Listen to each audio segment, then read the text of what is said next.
اولیاء اللہ کی زندگی،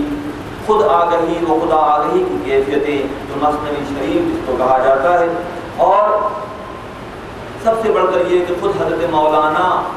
یہ بشارت دیتے ہیں، یہ خوشخبری سناتے ہیں ہمارے آپ کے اطمینان قلب کے لیے۔ یہ اس میں پیغام ہے کہ جو مثنوی شریف سے جڑ جاتا ہے، جو مثنوی شریف کو اپنے زندگی کا حصہ بنا لیتا ہے، اس میں بہت سخت باتیں بھی ہیں، بہت سخت گرفت بھی نظر آتی ہے، اور کہیں کہیں خوشی کا زاویہ بھی ہے کہ ایک موقع پر فرماتے ہیں کہ حضرت مولانا فرماتے ہیں کہ جس نے ہماری مثنوی شریف کو پڑھا، جس نے مثنوی شریف سے اپنا تعلق جوڑ لیا، یا جس نے ہمیں دیکھ لیا، پھر جہنم کی آگ اسے جلا نہ پائے۔ کیونکہ مثنوی مولوی مانوی خاص تو قرآن دار زبان پہلوی، کہ فارسی زبان میں قرآن کی تشریحات ہیں، تو قرآن اور صاحب قرآن کے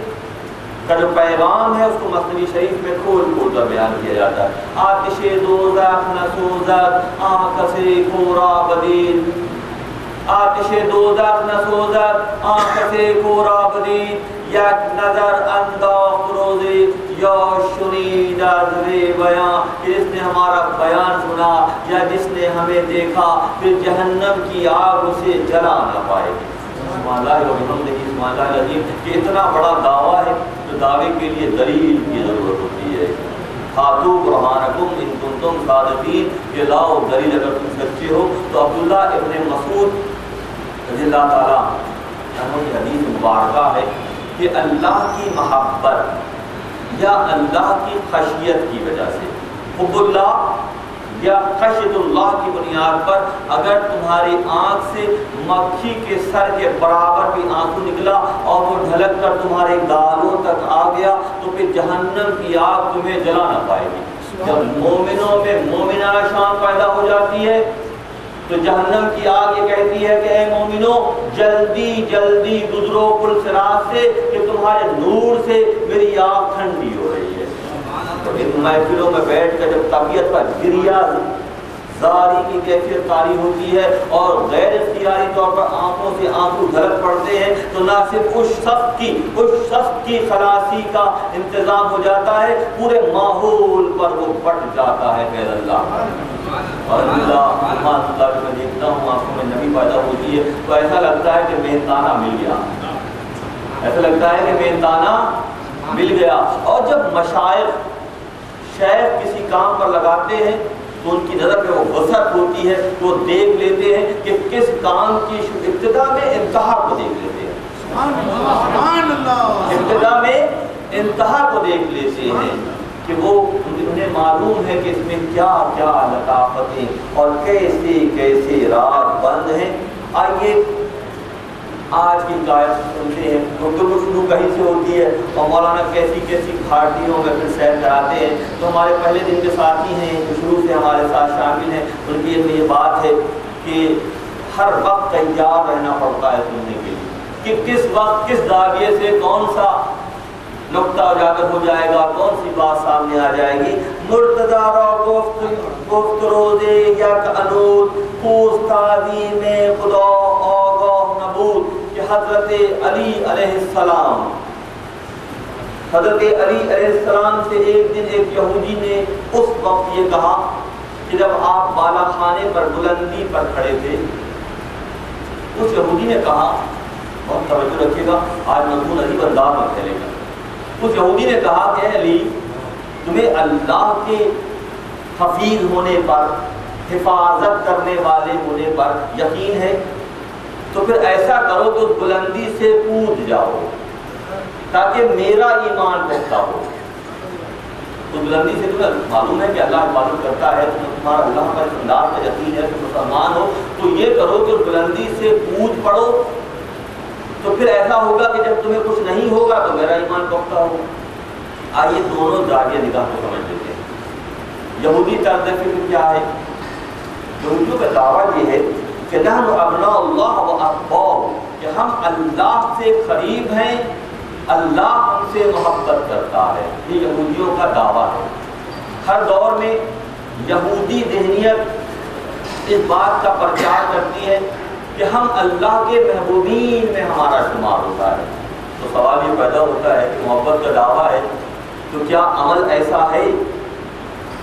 دعویٰ تو اللہ سے ہے، اللہ کی محبت کا دعویٰ ہے، اور دنیا طلبی میں یہودی سب سے آگے نظر آتا ہے۔ ایسے ہی نا کہ دنیا جمع کرنے کے حوالے سے وہ سب سے اول درجے پر نظر آتا ہے کہ اپنی گردنیں بچانے کے لیے مال دے دیتا ہے، اور دنیا طلبی اس کے اندر رچی بسی ہے۔ جو قرآن اور جو قرآن کے پیغام ہے کہ حضرت سے کہو کہ واقعاً اللہ سے محبت کرتے ہیں تو مرنے کی تمنا کریں، یہ کبھی بھی نہ کر سکیں گے، کیونکہ دنیا میں اس حد تک یہ انوالو ہوتے ہیں۔ ساری دنیا کی جو چمک ہے وہ یہودی ذہنیت کی وجہ سے ہے، یہاں تک کہ جدید دور کے دونوں جو بڑے طبقے ہیں، سرمایہ دار نظام اور سوشلزم، اس کے پیچھے اس کے جو بانی ہیں وہ یہودی ذہنیت کے لوگ ہیں، یہودی ہیں۔ ان کا معاملہ یہ ہے کہ وہ دعویٰ تو کرتے ہیں اللہ سے محبت کا، مگر دنیا طلبی کی انتہا پر یہ لوگ ہیں۔ جب ایسا ہی ذہن بن جاتا ہے دنیا سے محبت کا، تو پھر کیفیت کیا سامنے آتی ہے کہ وہ معاذ اللہ وہ اللہ کا امتحان لیتے ہیں، وہ اللہ کا امتحان لیتے ہیں، اللہ کے برگزیدہ دوستوں کا امتحان لیتے ہیں۔ ایک موقع ایسا بھی گزرا کہ حضرت موسیٰ علیہ السلام سے اس قوم نے یہ کہا کہ موسیٰ تم اور تمہارے خدا جا کر لڑو، ہم تو یہاں بیٹھے ہیں۔ یقتلون النبیین بغیر حق، قرآن میں آیا کہ اللہ کے نبیوں کو بغیر حق کے قتل کرنے والے، شہید کرنے والے، یہی وہ طبقہ فکر ہے جو دنیا میں انوالو ہے، جو دنیا سے محبت کرتے ہیں۔ اور دوسری طرف زاویہ نگاہ کیا ہے؟ ساتھ ہی ساتھ سمجھ لیجیے، حضرت علی کا جو نماز فجر کی ادائیگی کے لیے گھر سے نکلتے ہیں اور آگے بوڑھا یہودی جا رہا ہوتا ہے، دونوں زاویہ کا سامنے آ جائے، بوڑھا یہودی آہستہ آہستہ جا رہا ہے، بوڑھا ہے، تو حضرت علی جو ہے اپنی رفتار کم کر لیتے ہیں۔ اس بوڑھے کی تعظیم میں علی فجر کی نماز جو کہ 2 رکعت فرض ہے، امام الانبیاء مصلی پر ہیں، نماز کی امامت کر رہے ہیں، علی ایک یہودی کی تعظیم میں جو کہ بوڑھا ہے آہستہ آہستہ چل رہے ہیں۔ ٹھیک ہے، جبریل امین کو سدرہ کی بلندیوں سے آنا پڑتا ہے۔ مناقب رومی جو کہ شمس الدین افاقی رحمۃ اللہ علیہ کتاب ہے، مولانا کی حیات سے متعلق تمام تفصیل اس میں ساری تفصیل اس میں ہم نے پڑھی کہ حضرت جبریل امین آتے ہیں اور نبی صلی اللہ علیہ وسلم جو کہ پہلی رکعت کے رکوع میں ہیں پشت اطہر پر ہاتھ رکھتے ہیں کہ یہاں رک جائیے، ذرا رکوع کو طویل کیجیے۔ علی آ رہے ہیں کہ اللہ کی مرضی یہ ہے کہ علی کی رکعت ضائع نہ ہو۔ ایک زاویہ نگاہ یہ ہے کہ دنیا طالبی میں اس حد تک ہیں، اور دوسرا اللہ کی رضا کے لیے،